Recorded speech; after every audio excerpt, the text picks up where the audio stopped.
Yeah. Anything that's every day is a significant percentage of your life. Compare yourself to who you were yesterday and not to who someone else is today. One of the things I tell people when they're trying to develop a vision for their life or an implementable plan is make a bad plan. Like, make the best one you can, but don't get obsessive about it. It's like, make a plan, implement it. You'll figure out when you implement it why it's stupid, exactly, and then you can fix it a little bit. And then you can fix it a bit more, and then you can fix it a bit more. I don't think that I've ever been in a situation where if something wasn't going right for me and I sat and thought, okay, all right, I'm willing to figure out what I'm doing wrong, which is a big thing to think because you never know how much you're doing wrong. It might be something that you really don't want to contend with. But if you clear some space to meditate on that, the probability that you'll figure out something that you did that was stupid, that's bending you and twisting you in the wind, you'll get an answer very, very rapidly. The answer to how you pay for your past sins isn't by jumping off a bridge. Well, how much do you need to be beat up? Enough so you fix the problem. No more than that. Minimal necessary force. Don't hit anything harder than it needs to be hit. That's a good rule of thumb. Is there something I can do now to atone for what I failed to do in the past? So let's say you go over your past with a fine-tooth comb and you decide you're going to take responsibility for everything that you did that was wrong and everything that you failed to do that you could have done that was right. It's like, does that change the world? It's like, depends on how thoroughly you do it. You might say it changes the world like nothing else possibly can. And I think that that's actually right. And that's also a frightening thought because it means that things would be way better than they are if you weren't so damn useless. There's this unlimited power that's associated with genius, but it's constrained. And that's really what the human spirit is like, because it has this aspect of the infinite. When you don't get what you want, then a landscape of questions emerge, and those questions can resonate through different levels of your identity, from the trivial, oh, I told the joke wrong, to the profound, there's nothing desirable about me and I'll be alone for the rest of my life. It's daunting to even consider that. And then there's the discipline and responsibility that necessitates, which is also daunting. It's like, oh my God, the problem's that serious. I'm really going to have to get my act together in order to not contribute to it, much less solve it. And so the problem is terrible. And then the solution is daunting. When I commit to something and make sacrifices, if something's valuable, you'll make sacrifices to attain it. And that discovery of sacrifice, it's one of the primary factors separating human beings from animals, because we discovered that we could let go of something we value in the present and we would gain something we value even more in the future. You got to aim at something. It's like, otherwise your life is meaningless. Well, what should you aim at? Well, I don't know. Well, pick something. Aim at it. As you move toward it, you'll get wiser. Then maybe your aim will change. That's okay. But at least it'll change in an informed way. It's like discipline yourself in one dimension. See what happens. Well, that's exciting. Always take into account the cost of what you're doing now. Right? Because what people tend to think is, well, whatever I'm doing now is risk-free, and here's a bunch of options. It's like, no. Whatever you're doing right now has all sorts of risks. You're just blind to them because you've habituated to them. They've become invisible. You can't wait around to make things better on the assumption that what you're doing already is without risk. So when people come to see me clinically, for example, and maybe I'm helping them figure out what to do with their career. So they say, well, I think I might need to change jobs. It's like, okay, what's stopping you? Well, there's lots of things, right? Well, I have a job. That's something. It offers me some security. My CV isn't up to date. People don't like updating their CVs. It's partly because it's hard, but also because they're not very proud of it. So then updating your CV turns into sort of updating your life, and that's a complicated thing. And then maybe you don't like being interviewed, because most people don't, and maybe you don't like being judged. And maybe you don't like the fact that if you look for another job, there'll be 50 rejections for every one acceptance. It's like there's a whole plethora of terrible things you have to encounter if you want to change jobs. So you think, well, I'm not going to do that. The risk is too high. It's like, fair enough. What's the risk of doing what you're doing? And that's easy. You don't like it? Guaranteed suffering. Yeah. Well, yeah, and accelerating suffering. Because let's say you're 35 now and you don't change your job. Well, you'll be 40 so fast you can't even believe it. It'll just happen. Like, it'll take 5 years, but it happens overnight in the same way. And if you haven't changed, then you'll be the same except worse. So that's the alternative. if you don't find what you're doing sufficiently productive or responsible or meaningful or engaging or all of that. It's like, well, there's a big risk in changing it. It's like, yeah, there is. In our phenomenological landscape, so that's the world as we experience it, complete with emotions and motivations and dreams. And so the full range of human experience, including the subjective and the objective, let's say, can broadly be broken into two domains. And one is the domain of things that are beyond our grasp and reach, and that's the unknown. The unknown emerges. When the unknown emerges, you tend to experience anxiety. And then there's the known, and I define the known very specifically and very carefully. The known is the place you are when what you're doing produces the results you want. And I say want because that brings motivation and emotion into the game. So you're motivated to pursue something. You pursue it, and what you want happens. Not only do you get what you want, but you get validation for the structure that governs your perceptions and your actions. There's lots of different ways to interpret the world, and you can maybe even make a case that there's an endless number of ways to interpret the world. And the problem with that is that it kind of disorients you in terms of what you should be doing. But just because there's a very large number of ways to interpret the world doesn't mean there's a very large number of productive, meaningful, and sustainable ways to interpret the world. And one of the things you do have to do is figure out how you can conduct yourself today so that you don't upset the apple cart in a week or a month or a year, right? Because you're playing an iterating game. One of the things I often tell my clients, and this is a really useful thing to know too, there's a lot of emphasis in the New Testament, especially in the Sermon on the Mount, on paying attention to the day. The thing that's so interesting about the day is like a page in a book. Of course, there's many pages in a book, but the page repeats. And so I had one client who was spending about 45 minutes a night fighting with his young son about when to go to bed. And so, they weren't having a pleasant time of it because it was just a constant battle. And so we did some arithmetic. It's like, okay, 40 minutes a day. So that's 280 minutes a week. So that's, let's say, 5 hours. It's 20 hours a month, or it's 240 hours in a year. That's 6 work weeks. That's a month and a half. You're spending a month and a half of work weeks doing nothing but fighting with your son. What makes you think you're going to like him? Right? Well, and you think, well, it's only 40 minutes a day. It's like, don't fool yourself. You're awake, let's say 16 hours. 5 of those hours are basically maintenance. So you got about 11, and then 7 of those are work. So now you're down to 4. And so if you're spending 15 minutes a day doing something painful and stupid, and you do it every day, it's like 10% of your productive life. Yeah. And so it's really useful to get, because people think backwards. They think, well, I have a vacation coming up and that's really important. It's like, no, it's not. You're only going to do it once. It's not that important. Yeah. How you treat each other at lunchtime, if you eat together every day, that's your life. Yeah. Fix that. Yeah. Get it so that the food's good. Get it so that you're happy with the people that are sitting there. Fix that. It's like, poof, 10% of your life is fixed. The first question might be, why should you even bother improving yourself? And I think the answer to that is something like, so you don't suffer any more stupidly than you have to. And maybe so others don't have to either. It's something like that. Like there's a real injunction at the bottom of it. It's not some casual self-help doctrine. It's that if you don't organize yourself properly, you'll pay for it, and in a big way, and so will the people around you. Now, and you could say, well, I don't care about that, but that's actually not true. You actually do care about that, because if you're in pain, you will care about it. And so you do care about it, even if it's just that negative way, It's very rare that you can find someone who's in excruciating pain who would ever say, well, it would be no better if I was out of this. Sort of pain is one of those things that brings the idea that it would be better if it didn't exist along with it. It's incontrovertible. So you get your act together so that there isn't any more stupid pain around you than necessary.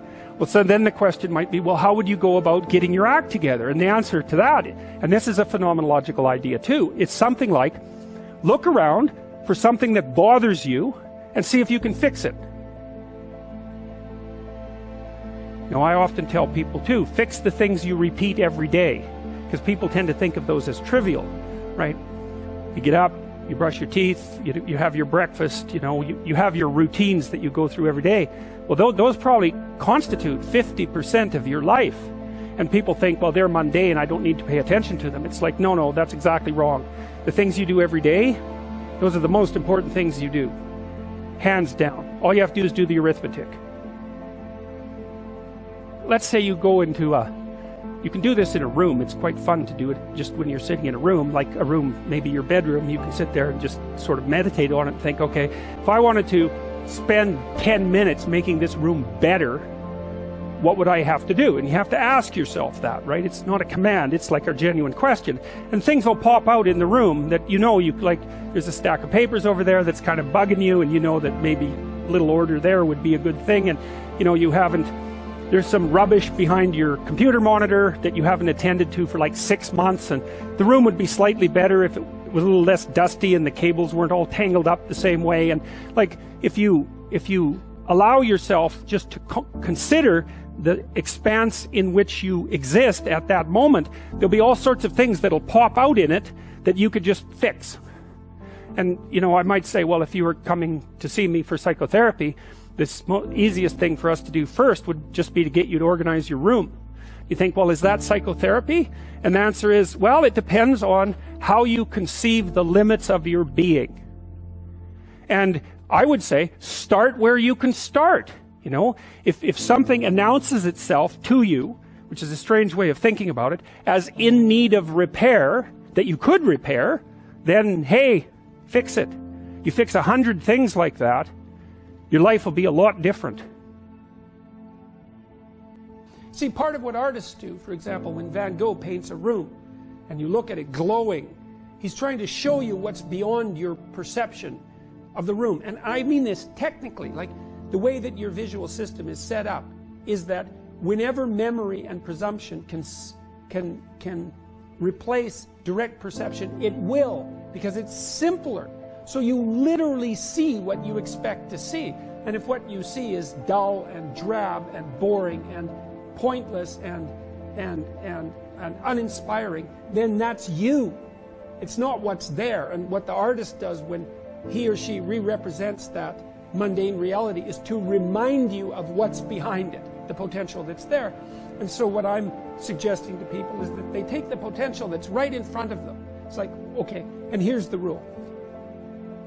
You're aiming up.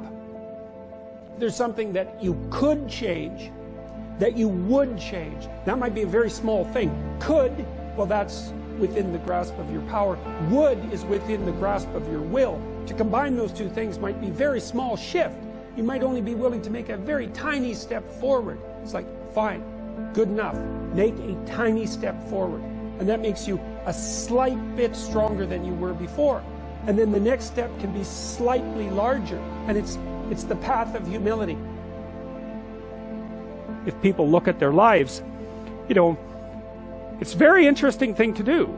I like the idea of the room, because you can do that at the drop of a hat. You go back to where you live and sit down and think, okay, I'm going to make this place better for half an hour. What should I do? You have to ask, and things will just pop up like mad. And it's partly because your mind is a very strange thing. As soon as you give it a name, a genuine aim, it'll reconfigure the world in keeping with that aim. That's actually how you see to begin with.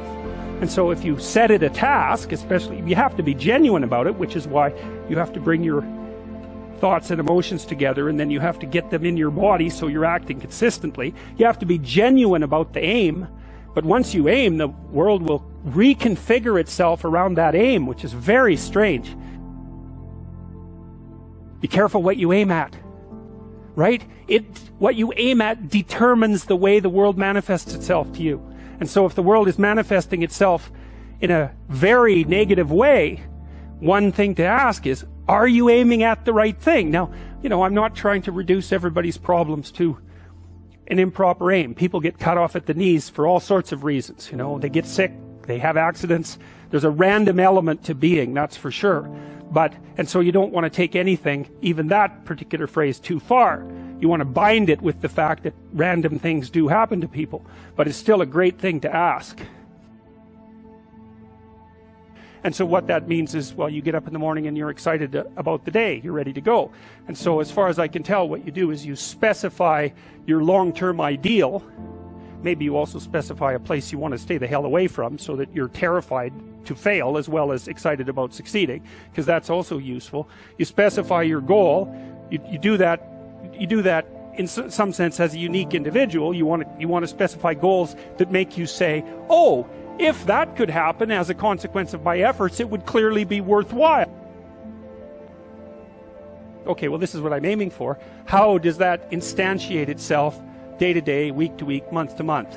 And that's where something like a schedule can be unbelievably useful. Google Calendar. It's like, make a damn schedule and stick to it. Okay, so what's the rule with the schedule? It's not a bloody prison. That's the first thing that people do wrong. They say, well, I don't like to follow a schedule. It's like, well, what kind of schedule are you setting up? Well, I have to do this, then I have to do this, then I have to do this. You know, and then I just go play video games, because who wants to do all these things that I have to do? It's like, wrong. Set the damn schedule up so that you have the day you want. That's the trick. It's like, okay, I've got tomorrow. If I was going to set it up so it was the best possible day I could have, practically speaking, what would it look like? Maybe 20% of your day has to be responsibility and obligation, or maybe it's more than that, depending on how far behind you are. But even that, you can ask yourself, okay, well, I've got these responsibilities. I have to schedule the damn things in. What's the right ratio of responsibility to reward? And you can ask yourself that, just like you'd negotiate with someone who is working for you. It's like, okay, you got to work tomorrow. Okay, so I want you to work tomorrow. And you might say, okay, well, what are you going to do for me that makes it likely that I'll work for you? Well, you could ask yourself that, you know. So maybe you do an hour of responsibility and then you play a video game for 15 minutes. I don't know, whatever turns your crank, man. But, you know, you have to negotiate with yourself and not tyrannize yourself. Like you're negotiating with someone that you care for, that you would like to be productive and have a good life. And that's how you make the schedule. It's like, and then you look at the day and you think, well, if I had that day, that'd be good.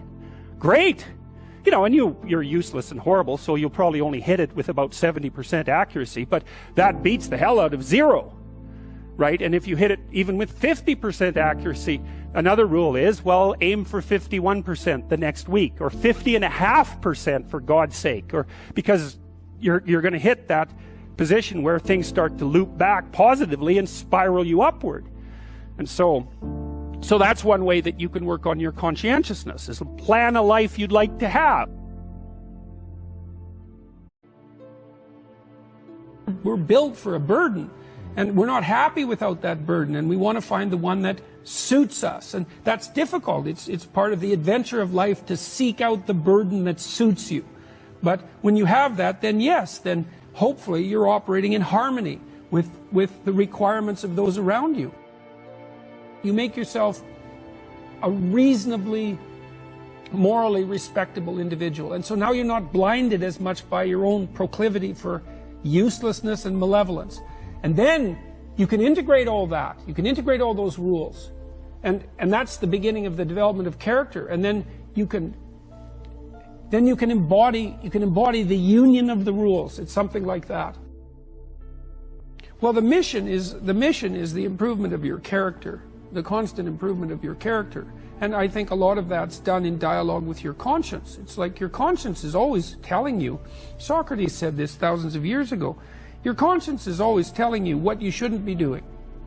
And one of the things Socrates said was what discriminated him from the run-of-the-mill person, and why perhaps we still know of him so many thousands of years later, was that when his conscience told him not to do something, he didn't do it. He stopped saying the things that he shouldn't have been saying, and he stopped doing the things he shouldn't have been doing. And that's a start, you know. That's a discipline, I would say. That's the ability to follow a certain kind of intrinsic discipline. And maybe that's merely the cessation of evil. That's not exactly the same as the pursuit of positive good. Let's say you haven't got there yet, but that's a start. You clear away the obstacles from your vision by ceasing to engage in those activities you know to be wrong. And then the world starts to lay itself out in more pristine form. And then maybe you can start to apprehend what would be positively good instead of merely not wrong. It's psychologically meaningful to pursue the highest of goals and the development of your character, but it's also the best possible thing that you can do practically here and now in the material world to make it less terrible than it might otherwise be. There are times in your life when you're not going to be happy, and then what are you going to do? Your goal is demolished. And there are going to be plenty of times in your life when you're not happy. There might be years. And so it's a shallow boat in a very rough ocean. And it's based upon a misconceptualization. Happiness is something that descends upon you. Everyone knows that. You know, it comes upon you suddenly. And then you should be grateful for it, because there's plenty of suffering. And if you happen to be happy, well, wonderful. Enjoy it. Be grateful for it. And maybe try to meditate on the reasons that it manifested itself, right? Because it can come as a mystery, you know. You don't necessarily know when you're going to be happy. Something surprising happens and delights you. And you can analyze that. You can think, well, I'm doing something right. I'm in the right place right now. I've done something right. Maybe I can hang on to that. Maybe I can learn from that. What you should be pursuing instead is, well, there's two things. You should be pursuing who you could be. That'd be the first thing. It's like, because you're not who you could be, and you know it. You have guilt and shame and regret, and you berate yourself for your lack of discipline and your procrastination and all your bad habits. You know perfectly well that you're not who you could be. And God only knows who you could be. And so that's how you should be that's what you should be striving for. And associated with that, you should be attempting to formulate some conception of the highest good that you can conceive of, that you can articulate. Because why not aim for that? It's like your life is short and it's troublesome. And perhaps you need to do something worthwhile with it. And if so, then you should do the most worthwhile thing. And you should figure out what that is for you. And part of that's definitely going to be to develop your character as much as possible, to dispense with those parts of you that are unworthy. And then maybe, if you're fortunate, and you do that carefully, then happiness will descend upon you from time to time. And that's the best you've got. And then also perhaps during sorrowful times, or worse, evil times, the fact that you've strengthened your character and that you're aiming at the highest that you can conceptualize, that'll give you the moral fortitude to endure without becoming corrupted during those times, and to be someone who can be relied upon in a crisis. There's an aim. You know, one of the things I've told my audience is, the young guys take to this a lot. I said, you should be the strongest person at your father's funeral, right? Well, that's something to aim for. It's a transition, a generational transition, and it means that, well, all the people around you are suffering because of their loss. They have someone to turn to who can illustrate by their behavior that the force of character is sufficient to move you beyond the catastrophe. And you need that. And that's a great thing to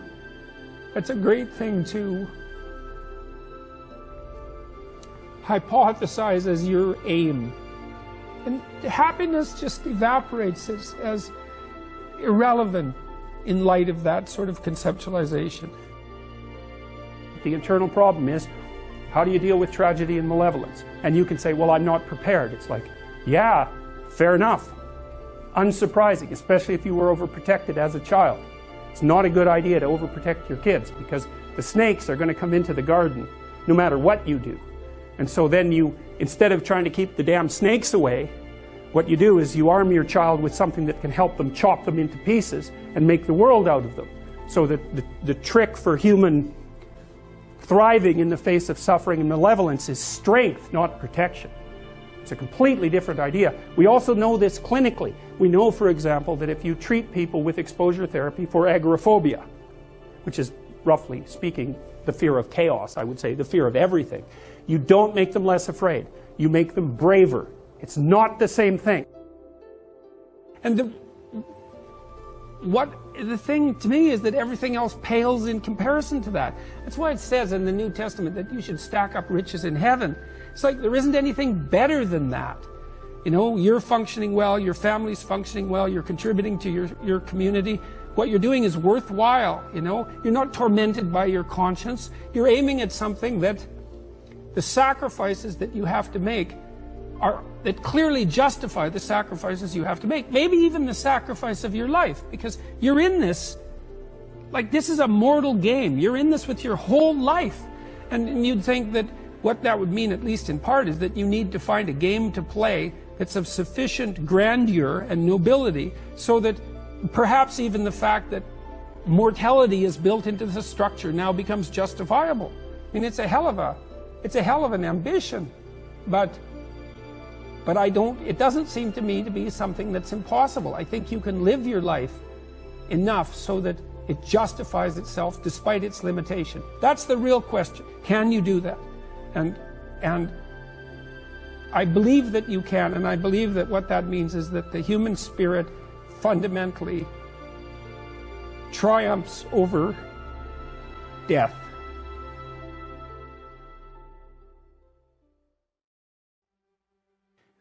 The world shifts itself around your aim, because you're a creature that has an aim. You have to have an aim in order to do something. You're an aiming creature. You look at a point and you move towards it. It's built right into you.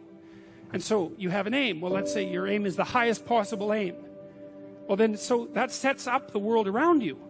It organizes all of your perceptions. It organizes what you see and you don't see. It organizes your emotions and your motivations. So you organize yourself around that aim. And then what happens is the day manifests itself as a set of challenges and problems. And if you solve them properly, then you stay on the pathway towards that aim.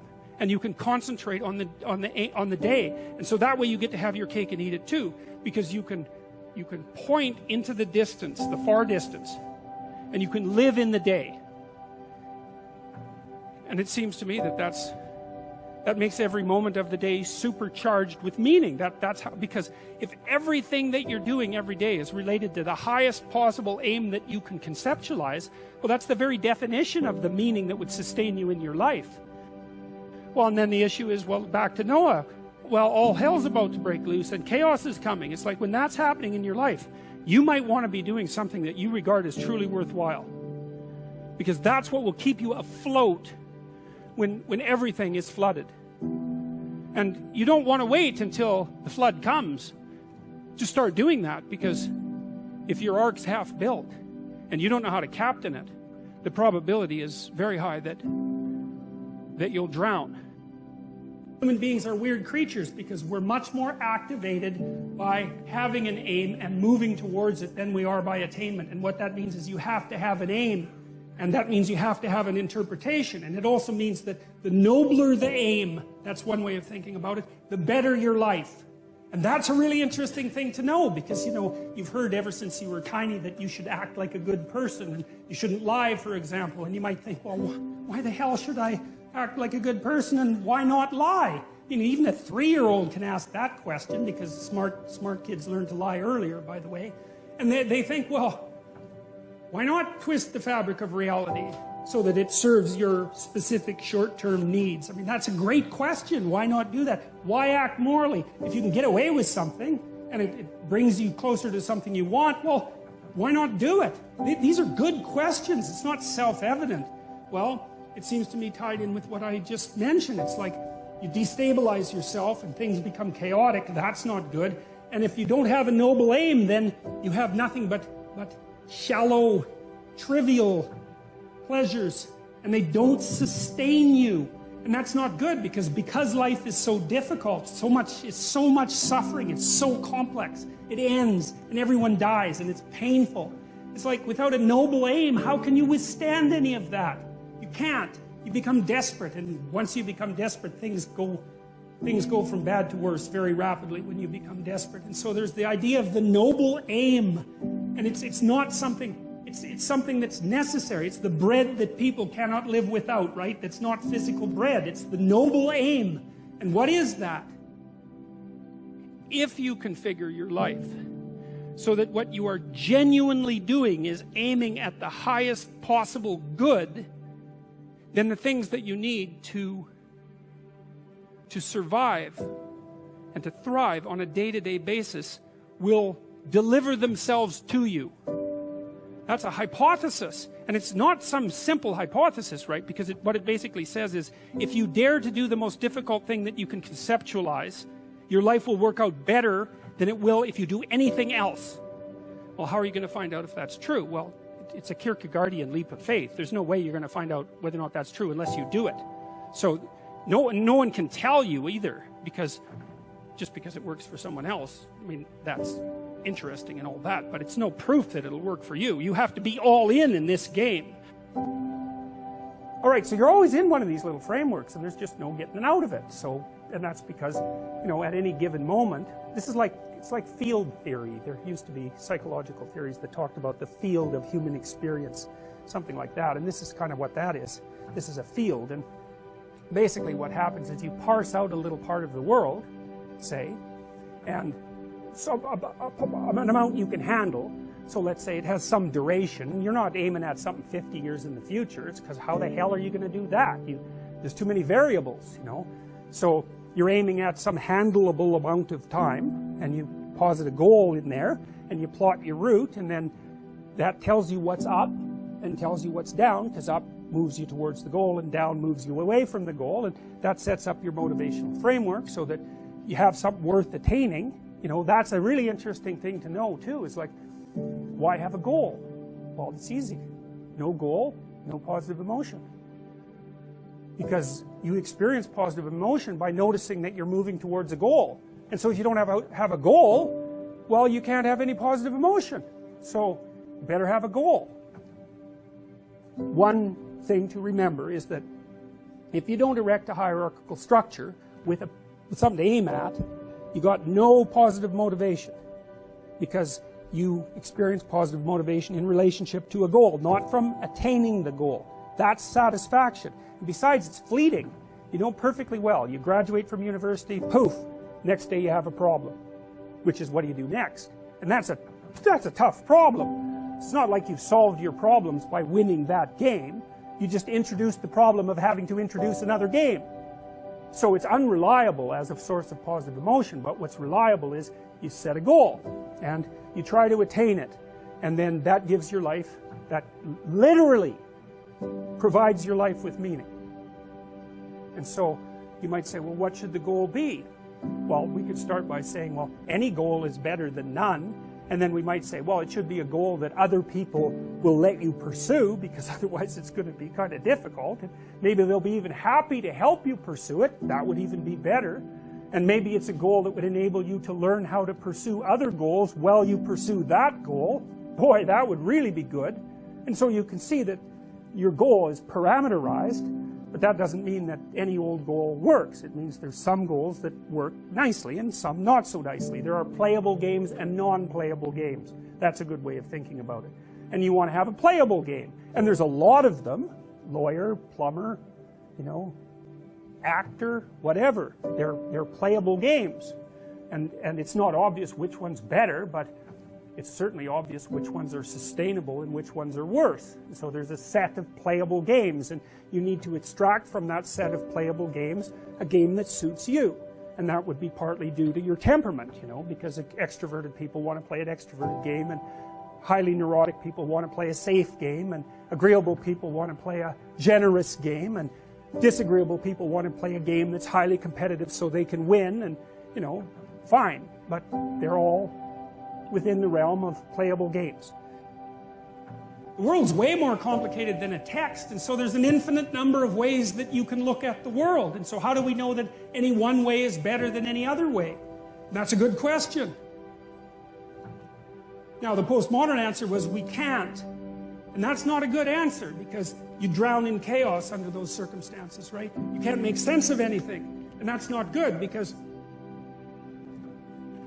it's not neutral to not make sense of things. It's very anxiety-provoking. It's very depressing because if things are so chaotic that you can't get a handle on them, your body defaults into emergency preparation mode and your heart rate goes up and your immune system stops working and like you burn yourself out, you age rapidly because you're surrounded by nothing you can control. It's that's an existential crisis, right? It's anxiety provoking and depressing, very hard on people. And even more than that, it turns out that the way that we're constructed neurophysiologically is that we don't experience any positive emotion unless we have an aim and we can see ourselves progressing towards that aim. It isn't precisely attaining the aim that makes us happy. As you all know, if you've ever attained anything, because as soon as you attain it, then the whole little game ends, then you have to come up with another game, right? So it's Sisyphus. Well, you don't want to suffer so much that your life is unbearable, right? That just seems self-evident. Pain argues for itself. I think of pain as the fundamental reality because no one disputes it, right? I mean, even if you say that you don't believe in pain, it doesn't help when you're in pain. You still believe in it, right? You can't pry it up with logic and rationality. It just stands forth as what the fundament of existence, and that's actually quite useful to know. You say, well, you don't want any more of that than is absolutely necessary. And I think that's self-evident. And then you say, well, wait a minute, it's more complicated than that. You don't want any more of that that's necessary today, but also not tomorrow and not next week and not next month and not next year. So however you act now, better not compromise how you're going to be in a year, because that would just be counterproductive. That's part of the problem with short-term pleasures, right? It's like act in haste, repent at leisure. Everyone knows exactly what that means. So you have to act in a way that works now and tomorrow and next week and next month and so forth. And so you have to take your future self into account. And human beings can do that. And taking your future self into account isn't much different than taking other people into account. There's no better pathway to self-realization and the ennoblement of being than to posit the highest good that you can conceive of and commit yourself to it. And then you might also ask yourself, and this is definitely worth asking, is do you really have anything better to do? And if you don't, well, why would you do anything else? And the probability is that if you manifest yourself properly in the world, that those things will come your way is extraordinarily high. And I believe that that's exactly right. I mean, I've watched people operate in the world, and I would say that there is no more effective way of operating in the world than to conceptualize the highest good that you can and then strive to attain it. There's no more practical pathway to the kind of success that you could have if you actually knew what success was. It's not okay for you to be a weak loser. It's not okay. And the reason it's not okay is because you could be way more than that. I'm stunned every day when I go outside and it isn't a riot with everything burning. Because really, God, you talk to people, it's like, I knew this guy, he'd been in a motorcycle accident and it really ruined him, and he was like a linesman, you know, working on the power, and he was working with someone who had Parkinson's disease, and they had complementary inadequacies, and so two of them could do the job of one person, and so they're out there fixing power lines in the freezing cold, despite the fact that one was 3/4 wrecked with a motorcycle accident and the other one had Parkinson's. It's like, that's how our civilization works. It's like, there's all these ruined people out there, they've got problems like you can't believe. Off they go to work and do things they don't even like, and look, the lights are on. My God, it's unbelievable. It's a miracle. It's a miracle. Well, there's a deep idea in the West too. It's like, pick up your damn suffering and bear it and try to be a good person so you don't make it worse. Well, that's a truth, you know. Set your house in order. That's rule 6 in this book. So I have a book rule in there that says, set your house in perfect order before you criticize the world. And it's a very dark chapter about the motivations of the Columbine High School killers and this other guy named Carl Panzram, who was a serial rapist and arsonist and murderer. And he wrote an autobiography, and the Columbine kids also wrote about why they did what they did. They're resentful to the core, bitter, resentful, terrible. And, well, I'm suggesting that people stay away from that resentfulness and bitterness, even though life is hard and there's malevolence in the world. It's like, yeah, you can tell a story where everyone's a victim, because we all die, we all get sick, you know, and things happen to us that are bitter and terrible. Betrayal, deceit, lies, like people hurt us on purpose, you know. So it's not just the tragedy of life, it's malevolence as well. Everyone's a victim. You can tell that story. The problem is, if you tell that story and you start to act it out, you make all of that worse. You have lots of reasons to be, God, there's reasons to be resentful about your existence. Everyone you know is going to die, you know, you too. And there's going to be a fair bit of pain along the way, and lots of it's going to be unfair. It's like, yeah, no wonder you're resentful. It's like, act it out and see what happens. You make everything you're complaining about infinitely worse. There's this idea that hell is a bottomless pit, and that's because no matter how bad it is, some stupid son of a bitch like you could figure out a way to make it a lot worse. So you think, well, what do you do about that? Well, you accept it. That's what life is like. It's suffering. That's what the religious people have always said. Life is suffering. Yes. Well, who wants to admit that? Well, just think about it. Well, so what do you do in the face of that suffering? Try to reduce it. Start with yourself. What good are you? Get yourself together, for Christ's sake, so that when your father dies, you're not whining away in a corner, and you can help plan the funeral, and you can stand up solidly so that people can rely on you. That's better. Don't be a damn victim. Of course you're a victim. Obviously. Put yourself together. And then maybe if you put yourself together, you know how to do that. You know what's wrong with you, if you'll admit it. You know there's a few things you could, like, polish up a little bit, that you might even be able to manage in your insufficient present condition. And so you might shine yourself up a little bit, and then your eyes will be a little more open, and then you can shine yourself up a little bit more, and then maybe you could bring your family together instead of having them be the hateful, spiteful, neurotic, infighting batch that you're, like, doomed to spend Christmas with. So then you fix yourself up a little bit, kind of humbly, because, you know, God, you're a fixer-upper if there ever was one. And then you got to figure out, well, can you figure out how to make peace with your idiot brother? And probably not, because he's just as dumb as you, so how the hell are you going to manage that? And so then maybe you get somewhere that way, and your family's sort of functioning, and you find out, well, that kind of relieved a little bit of suffering, although it reduced the opportunities for spiteful revenge, and that's kind of a pain in the neck. And so then you get your family together a little bit, and you're a little clued in then, at least a bit, because you've done something difficult that's actually difficult. You're a little wiser, and so then maybe you could put a tentative finger out beyond the family and try to change some little thing without wrecking it. And so this is why partly I got attracted to Christian imagery, at least in part. Because there's an idea in Christianity that you should pick up your goddamn cross and, like, walk up the hill. And that's dramatically, that's correct. That's the right answer. It's like, you've got a heavy load of suffering to bear, and a fair bit of it's going to be unjust. So what are you going to do about it? Accept it voluntarily and try to transform as a consequence. That's the right answer. You might be noticing that the LGBT set of acronyms keeps growing, eh? And it's kind of a form of its own parody in some sense. It's like, well, I'm oppressed. It's like, yeah, you are. And, well, I'm oppressed too. Yeah, you're also oppressed. And maybe I'm even oppressing you, being part of this other marginalized group, but at least we share our oppression. Well, I'm also oppressed. Well, so am I. I'm oppressed too. It's like, okay, so here's a problem. There's a big problem here. The problem is, it's true. You're oppressed, you're oppressed, you're oppressed, you're oppressed. God only knows why. Maybe you're too short, or you're not as beautiful as you could be, or, you know, your grandparent was a serf, likely, because almost everybody's great-grandparent was.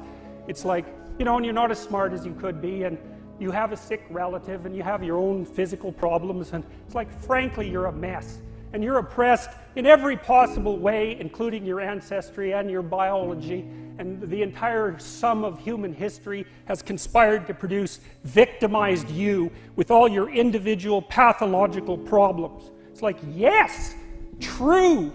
Okay, but the problem is that it is true, and so if you take the oppressed, you have to fractionate them and fractionate them. It's like, you're a woman. Yeah, okay. Well, I'm a black woman. Well, I'm a black woman who has 2 children. Well, I'm a black woman who has 2 children and one of them isn't very healthy. And then, well, I'm a Hispanic woman and I have a genius son who doesn't have any money so that he can't go to university. And, you know, I had a hell of a time getting across the border. It was really hard on me to get my citizenship. My husband is an alcoholic brute. It's like, well, yeah, that sucks too. And so, well, so let's fix all your oppression, and we'll take every single thing into account, and then we'll fix yours too. We'll take every single thing into account. It's like, no, you won't, because you can't.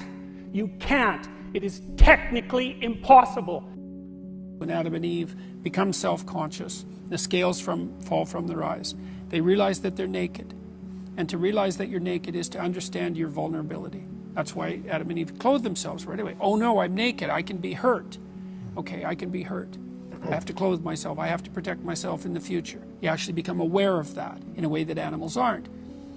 Well, what does it mean that you're naked? It means that everyone else is too. Yeah. What does it mean that you can be hurt? It means that everyone else can be hurt too. It means that you could hurt them. And that's why the knowledge of good and evil goes along with the knowledge of nakedness. That took me a long time to figure out. It took me about 30 years to figure that out. So why are those 2 things conjoined? Oh yes, when you understand that you're vulnerable, you understand that everyone else is vulnerable, and then you have the option of exploiting that. And so that's what transforms human beings to some degree from animals, because a predator just eats you, but a human being can play with you and will, for all sorts of reasons. Now, the capacity to do that, though, why is the capacity to do that, let's say, useful? Well, it's useful to be strong and not to have to use it. That reflects something that we talked about earlier, because it makes you formidable.